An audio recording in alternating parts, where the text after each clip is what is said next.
வணக்கம். விஜயின் நெல்லை வருகின்ற 8ஆம் தேதி நெல்லையில் விசில் சத்தம் எப்படி இருக்கும் என்பதுதான் இந்த வீடியோவில் பார்க்க போறோம். அதாவதுங்க, விஜயனுடைய அரசியலுடைய வருகை பார்த்தீங்கன்னா, விஜய் ஒரு புயல் என்று தான் சொல்லுவோம்.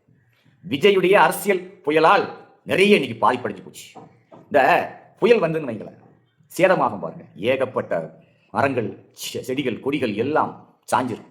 அது மாதிரி இன்னைக்கு விஜயுடைய வருகையால திமுக இன்னைக்கு பாதிச்சிருக்கு. அதிமுகவும் சரிஞ்சு போச்சு.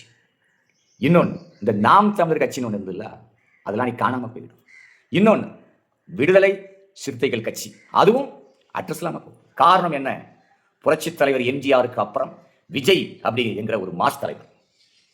சாதாரண சொல்லக்கூடாது. இன்னைக்கு எத்தனையோ பெரிய பெரிய கட்சிகள் அன்னைக்கு கூட்டணி தான்.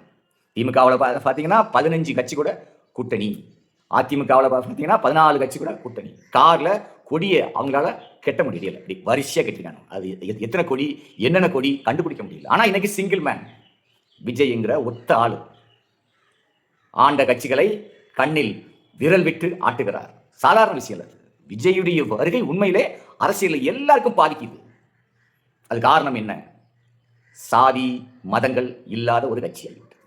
அந்த கட்சியில் எல்லா சாதிகாரனும் இருக்காங்க. மற்ற கட்சிகள்லாம் அப்படி இல்லை. விஜய் கட்சியில் தான் எல்லா சாதி மக்களும் ஒன்றா இருக்காங்க. பெரும்பாலும் பட்டியலிக இனத்தை சேர்ந்த மக்கள் தான் விஜய் கட்சியில் இன்னைக்கு அதிகமாக இருக்காங்க. அப்போ வந்து பாதிக்கும் இல்லை, திருமாவளவனையும் பாதிக்கும், ஜான் பாண்டியனையும் பாதிக்கும், கிருஷ்ணசாமியும் பாதிக்கும், இப்படி எல்லாரையும் பாதிக்கும் விஜயுடைய கட்சியால். இப்போ விஜய் வந்து நெல்லைக்கு முதலாக மக்களை சந்திப்பதற்காக வருகிறார். எப்படி இருக்கும்?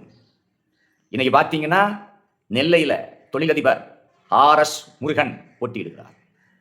அதே மாதிரி நாங்குநேரியில் ரெட்டியார்பட்டி நாராயணன் அவரும் விஜய் கட்சியில் போட்டியிடுகிறார். இதில் RS முருகன் வெற்றி வாகை சூடுவது கன்ஃபார்ம், அதில் மாற்றம் இல்லை. அது என்ன காரணம்னு கேட்டிங்கன்னா, அவர் சேச்சி சட்டமன்றத்துக்கு போய் சம்பாதிக்கணும்னு ஆசை இல்லை, வேண்டாம். அவருக்கு 4 பேருக்கு நல்லதை செய்ய வேண்டும் அப்படிங்கிற எண்ணத்தில் அரசியலில் குதித்தவர் தான் RS முருகன். கண்டிப்பாக அவர் நெல்லை தொகுதியில் ஒரு கணிசமான ஓட்டை வாங்குவார். ஏன்? வெற்றிக்கனியையும் பறிப்பார். காரணம் எல்லாமே இருக்கு. இன்னைக்கு அதுதானே வேணும்.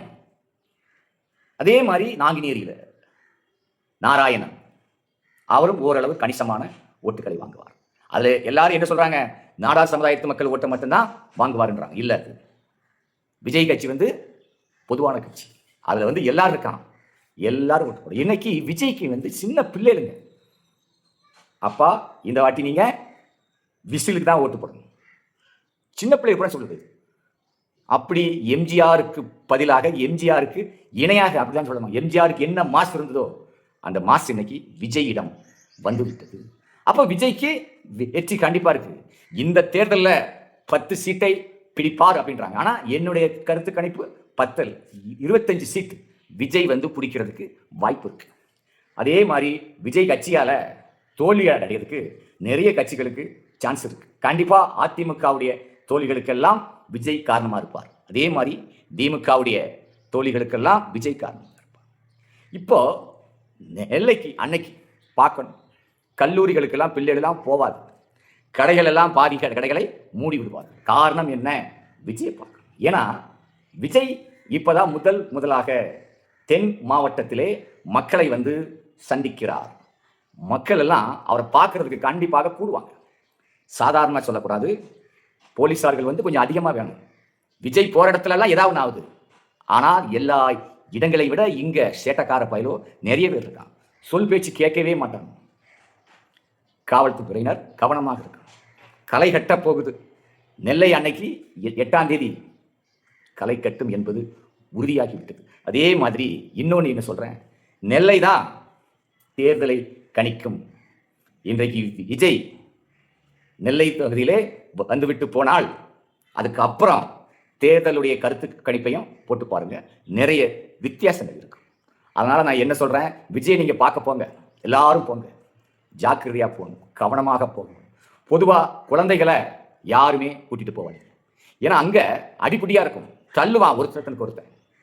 அவ்வளவு ஒரு சினிமா மோகம் உள்ளவங்க இங்கேயும் அதிகமான பேர் இருக்காங்க. எல்லா ஊர்லேயும் ஆனது போல இங்கேயும் பெரும்பாலும் குழந்தைகளை கூட்டிட்டு போகாம யாருக்கும் எந்த விதமான உயிர் சேதங்கள் இல்லாத அளவுக்கு காவல்துறையினர் வந்து பார்க்க வேண்டும் என்பதுதான் என்னுடைய கோரிக்கை. மொத்தத்தில் விஜயுடைய வருகை நெல்லையிலே விசில் சத்தம் விண்ணை பிளக்கும், காதுகளை கிழிக்கும் என்பதுதான் என்னுடைய கருத்து கணிப்பு. நன்றி, வணக்கம்.